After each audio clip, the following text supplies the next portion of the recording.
টানা তাপপ্রবাহের পর গত কয়েকদিনের বৃষ্টিতে স্বস্তি এসেছে জনমনে, কিন্তু ২৪ ঘন্টায় বৃষ্টিপাত না থাকায় গরম কিছুটা বেড়েছে।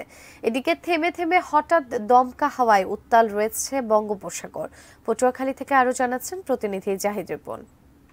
তাপপ্রবাহের পরে গত কয়েকদিন ধরে থেমে থেমে ভারী থেকে মাঝারি এবং হালকা বৃষ্টিপাতের ফলে জনজীবনে এক ধরনের স্বস্তি নেমে এসেছে।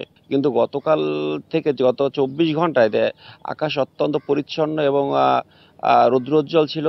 গতকাল আবহাওয়া অফিসের তরফ থেকে একটি বার্তা দেওয়া হয়েছিল যে আজকে রাতে পটুয়াখালীর এই অঞ্চলে বড় ধরনের ঝড় কালবৈশাখী হতে পারে, কিন্তু সেরকম কোনো ঝড় কালবৈশাখী হয়নি।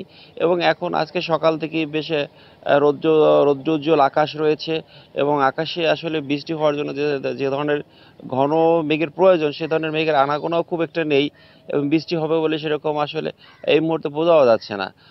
তবে আবহাওয়া অফিসের এই খবরে জনমনে যে একটা উৎকণ্ঠা তৈরি হয়েছিল সকালে সূর্য ওঠার পরে সেই ঝলমলে আকাশ দেখে মানুষের মনে সেই আশঙ্কাটা অনেকটা দূর হয়ে গেছে। বাতাসের চাপ নেই, তবে মাঝে মধ্যে দমকা হাওয়া বইছে এবং হালকা দমকা হাওয়া বইছে, ফলে সাগর বেশ উত্তাল রয়েছে এই মুহূর্তে।